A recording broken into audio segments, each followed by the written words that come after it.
참미 예수님, 예. 한 8년 만에 노곡 수녀원에 왔는데 많은 변화가 있었네요. 예. 예, 저는 이민 사목을 하고 왔습니다. 캐나다 몬트리올에서 좀 오래 있었습니다. 예. 이제 들어와서 이제 미사 당번이 이렇게 돌아가는데, 노곡 공소 당번 딱 하려고 하는데 제가 이제 병가를 또 갔어요. 그래서 이제 오랜만에 아무튼 이렇게 와서 반갑습니다. 네, 오늘 복음에 보면 예수님께서 제자들 72명을 이제 당신께서 가시려고 하는 고울들로 2명씩 짝을 지어서 미리 파견을 하십니다. 파견하는 목적은 우리가 오늘 복음을 쭉 읽다 보면 하느님의 나라가 여러분에게 가까이 왔습니다 라고 사람들에게 선포하라는 것입니다. 그러니까 기쁜 소식, 하느님의 나라가 왔다라는 기쁜 소식, 복음을 전하라는 거죠. 그리고 예수님이 하셨던 것처럼 또 병자들을 고쳐주고 이제 이렇게 할 수 있는 능력도 예수님이 주셨습니다. 그런데 그냥 가는 것이 아니라 예수님께서 몇 가지 이제 당부 말씀을 하시죠. 그런데 그 당부 말씀에 앞서서 내가 이제 양들을 이리떼 가운데로 보내는 것처럼 너희를 보낸다라고 말씀하신 것에 먼저 주목을 해볼 필요가 있습니다. 예수님의 마음이 보내시면서 제자들이 이리떼 가운데에 이렇게 던져지는 양들처럼 느껴지는 면이 있었다는 거죠. 그래서 이리떼는 이제 맹수죠. 양들을 잡아먹을 수 있다는 말이에요. 그러니까 양들이 혹시나 맹수에게 잡아먹힐까봐 걱정되는 그런 비슷한 심정이었다는 것입니다. 그러면서 하신 말씀이 이제 몇 가지 지침을 주시는 것처럼 말씀을 하시는데, 이것을 문자 그대로 받아들이기보다는 예수님께서 이런 것들을 말씀하신 그 뜻이 무엇일까 한번 생각을 해봅시다.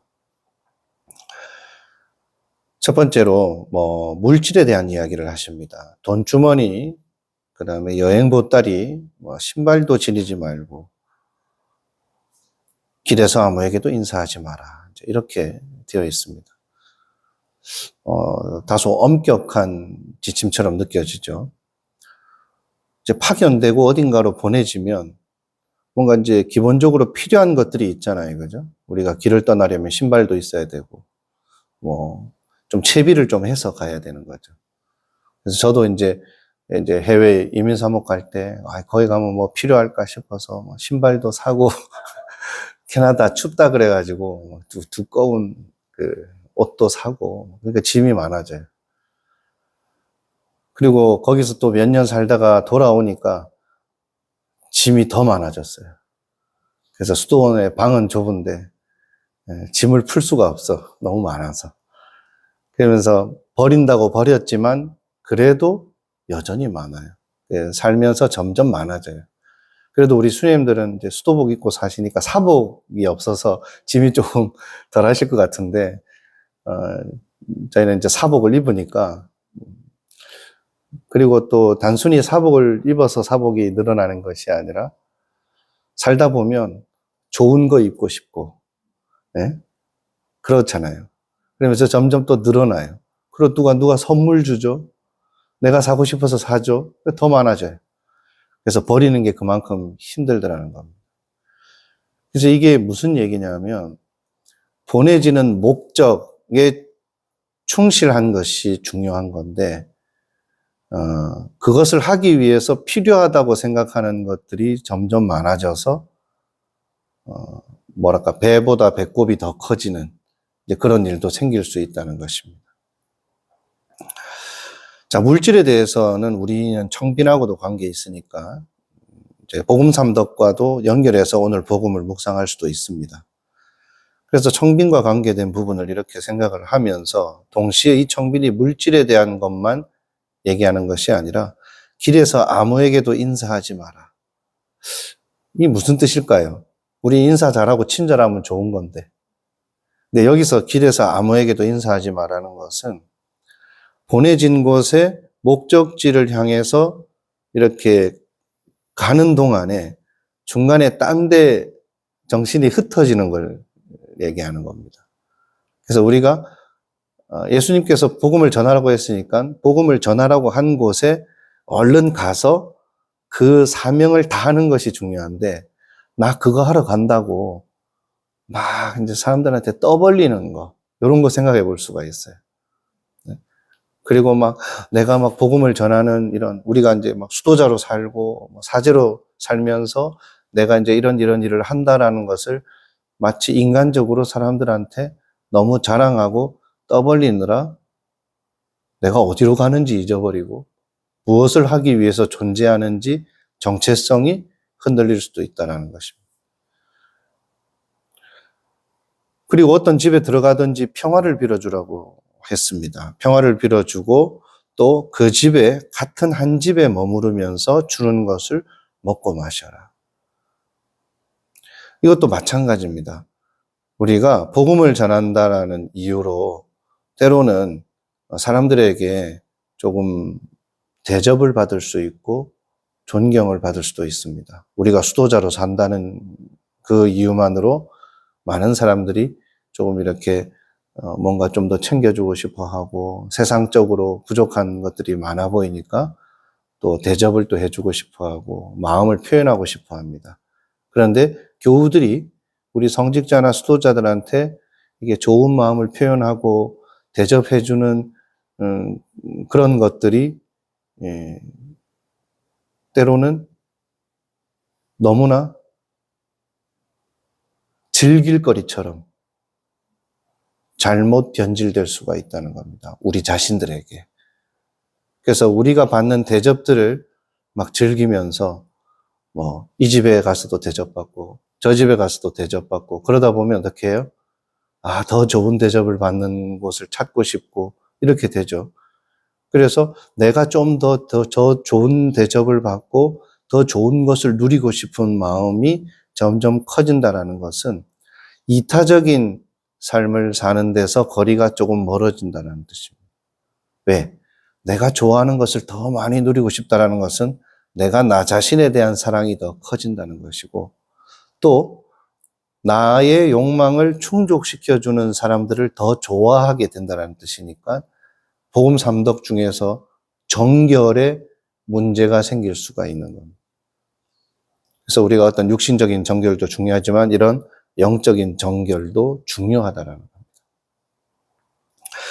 그리고 어떤 고을에 가서 우리를 받아들여 주면 거기에서 이제 주는 것을 먹고 마시고 또 병자들을 고쳐주고 복음을 전하는데 우리를 받아들이지 않는 곳에서는 이제 거기에 막 집착하고 매달려서 그 사람들을 막 억지로 설득하려고 하지 말고 예수님께서 말씀하신 복음을 전해주고 그냥 빨리 거기를 떠나라는 뜻입니다.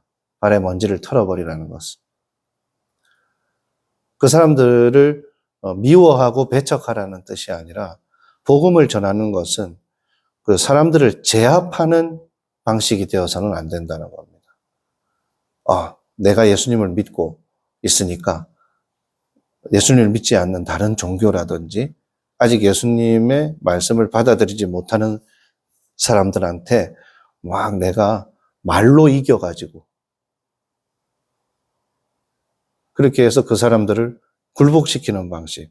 내가 막 누구 고집이 더 센지 한번 보자. 이렇게 하는 방식이 되어서는 안 된다는 거죠. 근데 이 부분은 좀 깊이 들여다보면 순명하고도 관계가 있습니다. 왜냐하면 불순명이 보통 자기 집착과 자기 고집에서 나오는 거니까요. 그래서 복음을 전하는 일도 자신의 집착처럼 돼버리면 안 된다는 겁니다. 그래서 예수님이 주신 지침만큼 내가 할 수 있는 만큼 하고 내 능력을 뛰어넘는 것에 대해서는 물러날 수 있어야 되는 겁니다. 근데 우리는 자칫 수도복을 입고 있다는 이유로 또 사제라는 이유로 누군가를 만나면 막 사람들을 복음을 받아들이게끔 변화시키고 막 마음을 열 수 있게 만드는 어떤 힘을 가져야 되는 것처럼 때로는 좀 강박을 가지고 살아가기도 하거든요. 그래서 아직 받아들일 준비가 되지 않은 사람들에게 여유를 주고 또 내가 아직 준비가 되지 않은 부분에 있어서는 마치 내가 할 수 없는 것을 할 수 있는 것처럼 그렇게 고집을 피우고 거만해져서는 안 된다는 것입니다. 그래서 복음을 전하는 일에 있어서도 우리는 이렇게 복음 삼덕을 발견할 수가 있는 것이죠. 그리고 끝으로 이제 갔다가 돌아온 다음에도 이제 하나의 메시지가 보입니다. 예수님이 보내셔가지고 가서 정말로 이렇게 병자들한테 손을 얹었더니 막 병자들이 낫고 막 마귀 든 사람 막 쫓아내고 하니까 여러분들 그러면 어떤 기분일 것 같아요? 내가 막 손을 얹으니까 막 마귀가 막 빠져나가는 얼마나 신나요? 엄청 신났겠죠? 막 신기하고 그래서 돌아와서 막 예수님한테 막 우리가 막 하니까 막 이렇게 막 도망도 가고 막 마귀가 도망가고 막 이랬어요 하면서 신나가지고 얘기를 하니까 예수님께서 이렇게 말씀하십니다. 나는 사탄이 번개처럼 하늘에서 떨어지는 것을 보았다. 이렇게 말씀하셨죠. 그러면서 영들이 너희에게 복종하는 것을 기뻐하지 말고 너희 이름이 하늘에 기록된 것을 기뻐하여라. 이렇게 말씀하시죠. 사탄이 하늘에서 번개처럼 떨어진다는 것은 이제 악의 세력이 이렇게 몰락한다는 거예요. 악의 세력이 바닥으로 내동댕이 쳐진다는 겁니다. 즉 하느님 나라가 이미 시작되었고 사탄의 세력은 그 세력이 이제 약해지기 시작했다는 것입니다.